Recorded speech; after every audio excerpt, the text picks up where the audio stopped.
আসসালামু আলাইকুম। আর্টস ফ্যাকাল্টির এই ধারাবাহিক কোশ্চেন সলভিং আলোচনায় আজকে আমরা ডিসকাস করব রূপালী ব্যাংক লিমিটেডের একটি প্রশ্ন, যেটি নেওয়া হয়েছিল 2019 সালে আর্টস ফ্যাকাল্টি দ্বারা। তো চলুন আমরা কোশ্চেন নাম্বার 1-এ চলে যাই। এখানে বলা হয়েছে যে university should never be made dash mechanical organization. Mechanical organization হচ্ছে যান্ত্রিক প্রতিষ্ঠান। তো ইউনিভার্সিটি বিশ্ববিদ্যালয়গুলোকে কোনো সময় যান্ত্রিক প্রতিষ্ঠানে রূপান্তরিত করা উচিত না। হ্যাঁ, কারণ যে রোবট তৈরি হয়ে রোবট বের হইতেছে, যেমন বিভিন্ন ইঞ্জিনিয়ারিং ইনস্টিটিউশনগুলো আছে, যে থ্রি ইডিয়টস দেখছেন না, থ্রি ইডিয়টসে কিন্তু বলা হয় যে এই জায়গার মধ্যে কিন্তু সবাই মেশিন বের হইতেছে, যে সবাই শুধু রেজাল্টের কথা বলে। তো ইউনিভার্সিটিগুলোকে দরকার হচ্ছে কি রিসার্চ পারপাস ইউজ করা।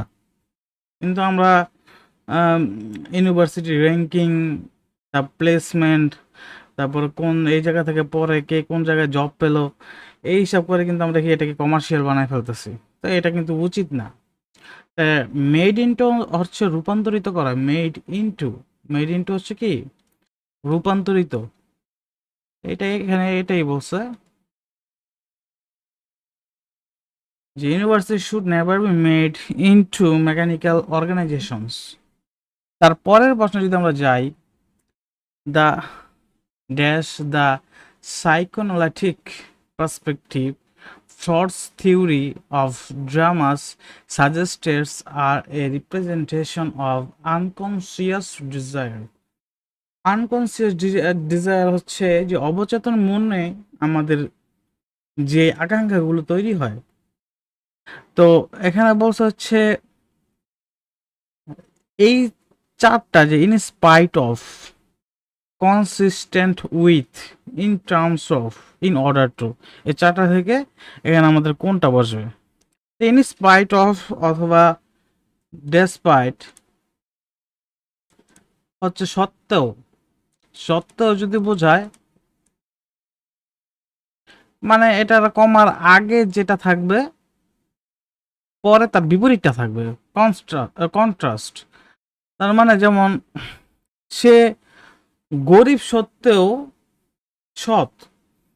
তো ইন স্পাইট অফ বা ডিসপাইট, এই এই দুইটা হচ্ছে ইউজ করা হয় সত্ত্বেও বোঝাতে। ইন ইন টার্মস অফ হচ্ছে এক ক্ষেত্রে, কনসিস্টেন্ট উইথ হচ্ছে ধারাবাহিকতা বজায় রাখতে। তো আমরা দেখি যে সাইকোনালিটিক পার্সপেক্টিভের ক্ষেত্রে ফর্ডস নামে যে একজন যে থিওরিটা, এই থিওরিটা বানাইছে তার নাম হচ্ছে ফ্রড না ফ্রেডস। তো এই উনি যে থিওরিটা দিছে, এই থিওরিটার মধ্যে যে নাটকে সাজেস্ট করে এরকম রিপ্রেজেন্টেশন, যেখানে মানুষকে অবচেতন মনে হয় অনেক কি ডিজায়ার তৈরি করা শুরু করে। তো এখানে বলছে যে ইন টার্মস অফ সাইকোনালিটিক পার্সপেক্টিভ, যে এই ক্ষেত্রে এই পার্সপেক্টিভে ফোর্সের যে থিওরিটা, এটা হচ্ছে নাটকে যে দেখা অনেকে কিন্তু নাটকে কিন্তু অনেক মহিলারা দেখে যে এই অনেক দামি দামি শাড়ি পরে ঘরের ভিতরে থাকতেছে, কিন্তু আদতে কিন্তু এরকম দামি বা এত ভারী ভারী অলংকার পরে কিন্তু সবসময় থাকা যায় না। হ্যাঁ, কিন্তু নাটকে কিন্তু এরকম দেখায়। আর কিন্তু আনরিয়েলিস্টিক যে বিষয়গুলো, এগুলো কিন্তু আনকনসিয়াস ভাবে মানুষের ডিজায়ারে পরিণত হয়। এখানে এটাই বলছে। 3 নম্বর প্রশ্ন যদি আমরা যাই, যে unlike most other diseases, leprosy dash in isolation. Leprosy হচ্ছে কুষ্ঠরোগ। লিপ্রোসি হচ্ছে কুষ্ঠ। আমরা জানি কুষ্ঠরোগ কিন্তু ছোঁয়াচে রোগ। যে মাদার তেরেসা যে নোবেল পায়, সে কিন্তু কুষ্ঠ রোগীদের ওই ভালো করতে গিয়ে কিন্তু নোবেল পায়। তো কুষ্ঠ রোগ হচ্ছে বেসিক্যালি ছোঁয়াচে রোগ। তো unlike the most other diseases, মানে অন্য সকল রোগের থেকে কিছুটা আলাদা কুষ্ঠ রোগ। কেন? ড্যাশ ইন আইসোলেশন, মানে আইসোলেশন মানে হচ্ছে আইসোলেট করে রাখে, যেমন করোনার মধ্যে মানে যার করোনা হয়েছে তাকে কিন্তু অন্য কেউ সাথে মিশতে দিত না। হুম। তো এখানে কি হবে, আমরা জানি যে এখানে দেখি যদি একটা একটা লেখা লেখা আছে ড্যাশ ইন, আমরা জানি ইন কিন্তু ইউজ করা হয়, ইন এর আগে কিন্তু রেজাল্টস আছে, রেজাল্টস ইন,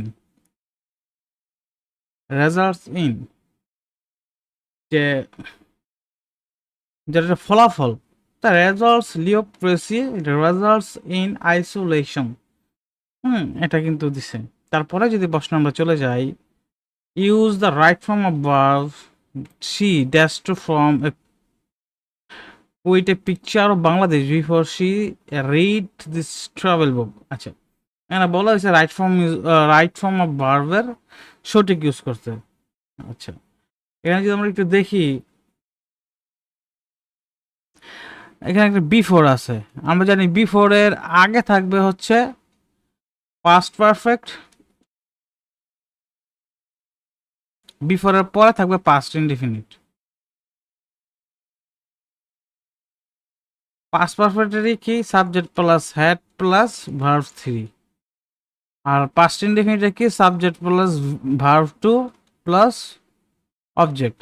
তা she read this travel book, read কিন্তু তিন ফর্মে একরকম, রিড রিড রিড, ভার্ব ওয়ানেও বেস ফর্মও রিড, ভার্ব টুও রিড, ভার্ব থ্রিতেও রিড। তার মানে বিফোরের পরে কিন্তু আমাদের পাস্ট ইনডিফিনিট দেয়া আছে, বিফোরের আগে আমাদের কি বসাতে হবে, সাবজেক্ট শি, হ্যাড, হ্যাডের পরে ভার্ব থ্রি বসাতে হবে। তা শি ফর্মস হবে না, এটা প্রেজেন্টে আছে, ইজ ফর্মিং হবে প্রেজেন্টে, হ্যাড ফর্ম এটা হবে, ওয়াজ ফর্ম কিন্তু হবে না। হুম। তো আমাদের রাইট অ্যান্সার হচ্ছে সি। তারপর হচ্ছে দ্য সিনোনিম অফ সিগমা, সিগমার অর্থ কি, সিগমা স্ট্রিগমা, স্ট্রিগমা, এটা থেকে আমরা মনে রাখবো সিগমা, মনে রাখবেন সিগমা নামে একটি মেয়ে অত্যন্ত রক্ষণশীল পরিবারের ছিল, তার বাবা ছিল একজন মসজিদের ইমাম। হ্যাঁ। তো সে একদিন কি করলো, সিগমা একটি, যার বাবা ছিল ইমাম, সে স্টেজে উঠে একদিন নাচানাচি শুরু করলো। হ্যাঁ। তো নাচানাচি করার ফলে তার কিন্তু কি হলো, যে তার সম্মানহানি হলো। হুম। তো এই জায়গার মধ্যে হচ্ছে সিগমার সিনোনিম কি, এটাই কিন্তু বোঝাচ্ছে। হুম। তো এখানে কিন্তু সিগমার সম্মানহানি হলো, তার মানে কি, তার যে চরিত্র, ওই চরিত্রের মধ্যে কিন্তু একটি কলঙ্ক লেপন করা হলো, কলঙ্কের চিহ্ন লেগে গেল, কলঙ্ক। হ্যাঁ। তাই কলঙ্ক হচ্ছে স্টেনও হচ্ছে কলঙ্ক, বেনিফিট হচ্ছে, তার মানে রাইট আনসার স্টেনই হবে। বেনিফিট হচ্ছে উপকার, যেটা তো অর্থ সিনোনিম তো না এটা। এস্টিম, এটা কিন্তু অনেক সুন্দর একটি শব্দ, এটা কিন্তু বারবার পরীক্ষা আছে, এস্টিম। টিমে যদি একে অপরের, টিমে কিন্তু সবাই একসাথে কাজ করতে হয়, টিম থেকে কিন্তু টিম আসে, টিম। তো টিমে যদি একে অপরের সাথে মিলেমিশে কাজ করতে হয়, একে অপরের প্রতি যদি সম্মান না থাকে তাহলে কিন্তু টিমে কাজ করা সম্ভব না। তা এস্টিম মানে হচ্ছে সম্মান, এভাবে মনে রাখবেন, এস্টিম মানে হচ্ছে কি, সম্মান। তারপরে যদি যাই, Hercules struck of Hydra's head with his club, the underline phrase means, এই আন্ডারলাইনের ফ্রেজটা কি মিন করতেছে এটা বলছে। হারকিউলিস ছিল একজন সাহসী যোদ্ধা, মানে এটা একটি পৌরাণিক গল্প, ওই ওই থেকে একটা এই লাইনটি নেয়া। The Hydra's head with his club, তাই হারকিউলিসের একটা কি ছিল, বিশাল বড় একটি মানে ধারালো একটি ক্লাব বা ধারালো অস্ত্র টস্ত্র ছিল, এরকম কিছু। হাইড্রা হচ্ছে একটি পৌরাণিক, মানে একটি কি বলে প্রাণী, যেটা হচ্ছে হলে গিয়া যুদ্ধে মানে মনস্টার টাইপের বা দৈত্য টাইপের খারাপ জিনিস আর কি, তার সাথে যুদ্ধ করতে হয় হারকিউলিসের। হ্যাঁ। তো তার যে হাইড্রাস মাথা, হাইড্রার অনেকগুলা মাথা থাকে, মাথা একটা না অনেকগুলা মাথা থাকে, যদি আপনার এই যে একটা ছবি দেখাই তাহলে বুঝতে পারবেন। এই দেখেন, এই যে এটা হাইড্রা, হাইড্রার কিন্তু এই যে একটা দুইটা তিনটা 4টা 5টা 6টা অনেকগুলো কিন্তু মাথা আছে। হ্যাঁ, প্রাণী একটা মাথা কিন্তু অনেকগুলো হাইড্রা। তো এই হাইড্রা মাথাগুলো কি করলো, তার ধারালো অস্ত্র দিয়ে কেটে ফেললো। হুম, এতে স্ট্রাক অফ মানে কি, কেটে ফেলা বা রিমুভ অফ, রিমুভ করা। তো এই জায়গার মধ্যে একটু কানেক্ট হবে না, একটু রিমুভ হবে, একটু থ্রু হবে, একটু টেকও হবে না। তারপরে প্রশ্নে যদি আমরা যাই, তিনি ইংরেজির একজন বিদগ্ধ অধ্যাপকের ট্রান্সলেশন কি? হ্যাঁ, এইসব প্রশ্ন একটু অন্যরকম হয়। যেমন বিদগ্ধ অধ্যাপক, এর একটি একটি এক্সাক্ট একটি ইংরেজি ওয়ার্ড আছে, ওইটাই ইউজ হবে যে এরুডাইট প্রফেসর, বিদগ্ধ অধ্যাপক এরুডাইট। না, সবসময় মনে রাখবেন এইগুলা, এই যে এরকম একটা একটা করে শব্দ থাকে, এই শব্দটা খোঁজার চেষ্টা করবেন। হ্যাঁ, যেমন মুষলধারে বৃষ্টি বলছে, হ্যাঁ এটা কি হবে, যে ক্যাটস অ্যান্ড ডগস এরকম হবে। হ্যাঁ, তো হেভি রেইন দিয়ে কিন্তু এটা মানে মিনিংটা বোঝা যায় না। তো এরকম এই ট্রান্সলেশন আপনার এইটা এরকম শব্দগুলা খোঁজার চেষ্টা করবো কোন জায়গায় আছে। তাই অ্যান্সার হবে A, he is an erudite professor of English. এখানে কিন্তু এক্সপার্ট দেওয়া থাকবে, আউটস্ট্যান্ডিং নলেজ আছে, হ্যাঁ অ্যাট হোম ইন ইংলিশ, এগুলো দেওয়া থাকবে, এগুলো কিন্তু না। দ্য অগমেন্ট ইনক্রিজ, অগমেন্ট মানে হচ্ছে বড়, অগমেন্ট মানে হচ্ছে বৃদ্ধি করা, ইনক্রিজও বৃদ্ধি করা। তো এখানে এটার সিনোনিম, এটাও দেওয়া আছে, যেটা এটাও মানে সিনোনিম বের করতে হবে। কোয়েশন হচ্ছে ধারাবাহিকতা, কোয়েনসাইড, এটাও হবে না, এটা তো হবে না। কয়েলিস, কয়েলিস কম্বাইন, এই যে কয়েলিস থেকে মনে রাখবেন কয়েল কিভাবে থাকে, মশার কয়েল কিন্তু এই যে যুক্ত অবস্থা কম্বাইন, সবগুলো কিন্তু পেঁচানো একসাথে থাকে, কম্বাইন একত্রে থাকা। তাই অ্যান্সার কিন্তু এটা। হ্যাঁ, কারণ দুটোটাই সিনোনিম। কয়েল কিন্তু এই যে পেঁচানো থাকে একসাথে থাকে, তো কয়েল ইজ মানে কি একসাথে থাকে, মানে উম, একসাথে। কম্বাইন কিন্তু একসাথে। কোল্যাপস হচ্ছে যে পড়ে যাওয়া, মানে পতন ঘটা, কোলাইড। হ্যাঁ, এটাও কিন্তু না। একটা শব্দ আছে এখানে, কনসিল। কনসিল হচ্ছে সিল মেরে গোপন করে দিল একটা মানুষের, একটা ধরেন একজন একটা খারাপ কথা আছে, একটা বাক্স আছে, খারাপ কথাটাকে বাক্সের মধ্যে ফেলে দিয়ে ওই বাক্সটা সিল মেরে দিল, সে সিল মেরে দিল, সিল মেরে কি করলো, এটা গোপন করে ফেললো। তো এটার মানে কি হবে, গোপন করা। হুম, তো আমরা যদি একটু আগাই, তারপরে চেঞ্জ ইনটু দ্য পেসিভ, এটা পেসিভ ফর্মে নিতে হবে। The city planner is making, এটা কোন টেন্সে আছে, এটা আছে প্রেজেন্ট কন্টিনিউয়াস। প্রেজেন্ট কন্টিনিউয়াসের ইয়ে হচ্ছে যে অবজেক্ট সাবজেক্ট হিসেবে আসবে।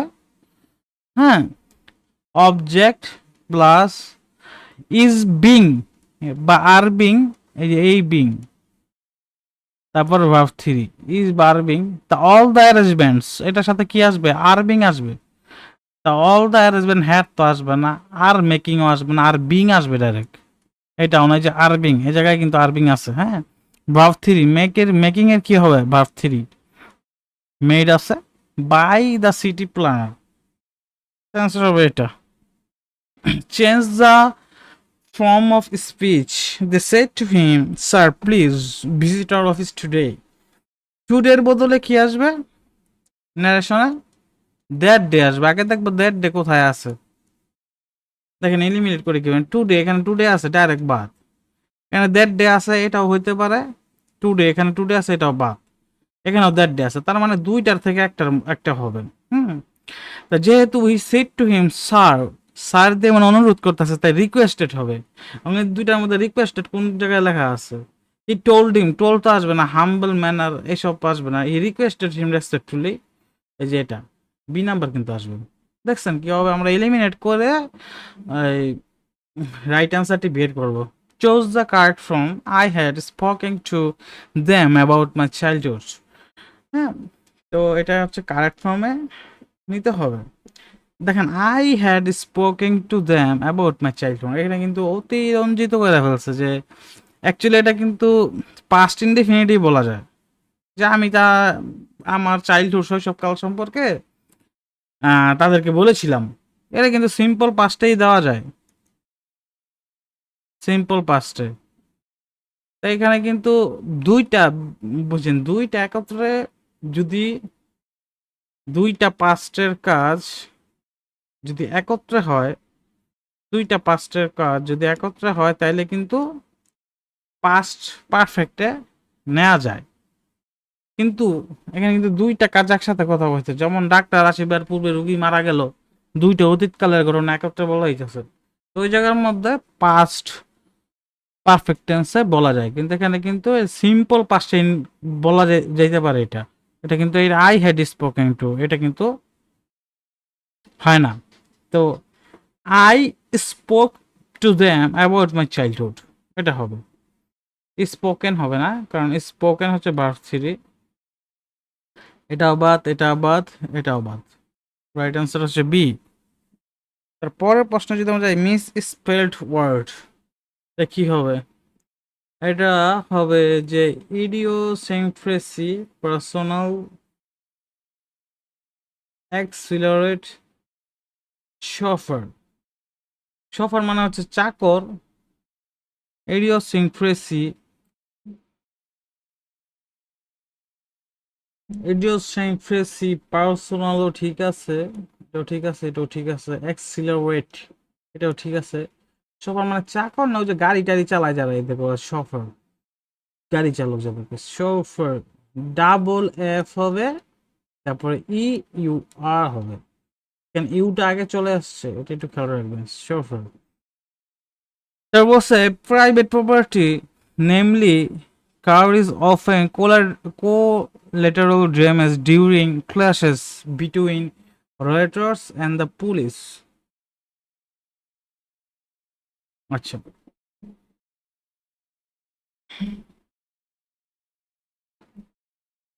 এখানে বলছে যে প্রাইভেট প্রপার্টি, যেগুলো হচ্ছে ব্যক্তি মালিকানাধীন সম্পদ, বিভিন্ন দাঙ্গা হাঙ্গামায়, রয়টার্স আছে তারা দাঙ্গা হাঙ্গামা করে, এবং পুলিশের মধ্যে কিন্তু যে পুলিশ থামাইতে যায়, দাঙ্গা হাঙ্গামা করে, তারা কিন্তু দাঙ্গা হাঙ্গামা করে গাড়ি গাড়ি পুইরা দেয়। হ্যাঁ, তো অনেকের কিন্তু এটি ব্যক্তিগত গাড়ি থাকে। তো আমরা বলি private property namely car is often collateral damage, মানে কি তাদের তাদের যে মারামারিতে কিন্তু কোল্যাটারাল ড্যামেজ হয়। এটা কিন্তু খুবই একটি ঠান্ডা শব্দ বলছে, মানে এটা কিন্তু যতটুকু কঠিন শব্দ ব্যবহার করা দরকার ছিল ওরকম ভাবে বলে নাই। হুম, কঠিন, খুবই কঠিন একটি বা খুব খারাপ একটি বিষয় খুবই ভালো একটি ওয়ার্ড দিয়ে বলা হয়েছে। During clashes between Reuters and the police. যেমন বাংলা একটা শব্দ আছে দালাল, দালালি করে খায়, জায়গায় দালালি করে খায়, বা অন্য কোনো দালাল, দালাল শব্দ একটা নেগেটিভ। মানে এখানে যদি একটা পজিটিভ একটি শব্দ হচ্ছে, যদি সে তাকে বলে কেউ যে সে দালালি না, সে হচ্ছে কি করে খায়, সে খায় হচ্ছে যে he is a broker. Broker, তো ব্রোকার কিন্তু এখানে কিন্তু একটা ভাইব আসছে। হ্যাঁ, এখন আর দালাল বলতেছে না। তো ওই খারাপ কথাটাকে কি একটু সুন্দর করে বলতেছে। তাই কোল্যাটারাল ড্যামেজ হচ্ছে কি এত একটা খারাপ বিষয়কে কোল্যাটারাল ড্যামেজ, সাংঘর্ষিক, দুই দুই পক্ষের সাংঘর্ষিক ড্যামেজ, যেটা মানে বলা হইতাছে during the clashes between Reuters and the police. তো এটা কিন্তু খারাপ কথাটা কিন্তু একেবারে কটু কথাটাকে কি খুব সুন্দরভাবে বলছে। তো এটা কিন্তু সিমিলি না, সিমিলি হচ্ছে তুলনা, এটা না।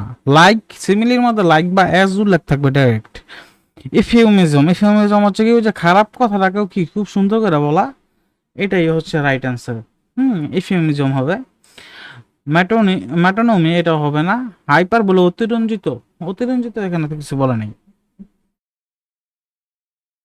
কফি অরিজিনালি কামস ফ্রম কোয়া, হুইচ ইজ অ্যান, আর একটা কোয়া হচ্ছে আরবিক ওয়ার্ড, এটা ডাইরেক্ট মুখস্থ মারবে না, এটা কোনো বোঝার কোনো কিছু নেই। The best conjunction two link for joining sentences, দুইটা সেন্টেন্স দেওয়া আছে, কোন কনজাংশন দিয়ে লিঙ্ক করতে পারবো, এটাই তো। তো এখানে হচ্ছে I will keep continuing this job, আমি এই জবটি কন্টিনিউ করব। এখানে পরে কি হবে, হয়েন হবে, সিন্স হবে, আদারওয়াইজও ওয়েদার হবে। এটা হবে ওয়েদার। তুমি যাই মনে না করো না কেন, আমি এই জব কন্টিনিউ করব। ধরেন কেউ একজন এসআর এর জব পাইছে, সে ঘুরে ঘুরে মাল বিক্রি করে, তা তার গার্লফ্রেন্ড বলতেছে যে তুমি জবটা ছেড়ে দাও। তখন বলছে যে তুমি কি মনে করো না মনে করো এটা আমার দেখার বিষয় না, I will keep continuing this job whether you like it or not. তা তুমি ভালো ভালো তোমার ভালো লাগে কি লাগে না সেটা আমার দেখার বিষয় না, আমি কিন্তু জবটা কিন্তু কন্টিনিউ করব, এটাই বলতেছে। Choose the parts of speech category of the underline word. Well, I don't think I will be able to finish this today. তো ওয়েলটা এখানে কোন পার্টস অফ স্পিচ এখানে বলছে, এটা ওয়েলটা ইন্টারজেকশন দেখে বোঝা যাচ্ছে, অনন্যয় অব্যয়। তো আই হচ্ছে এখানে কি, আই হচ্ছে pronoun, don't think verb, dash I pronoun, এটা কি, আর এটা হবে verb, be able to, finish to, preposition finish, finish verb one, this today, this হচ্ছে কি প্রোনাউন, টুডে না, দিস এখানে অ্যাডজেক্টিভ, টুডে, টুডে এখানে নাউন, দিস টুডে। তো আজকে এই পর্যন্তই, আল্লাহ হাফেজ, পরবর্তীতে আরেকটি ভিডিও নিয়ে হাজির হবো ইনশাল্লাহ। আসসালামু আলাইকুম।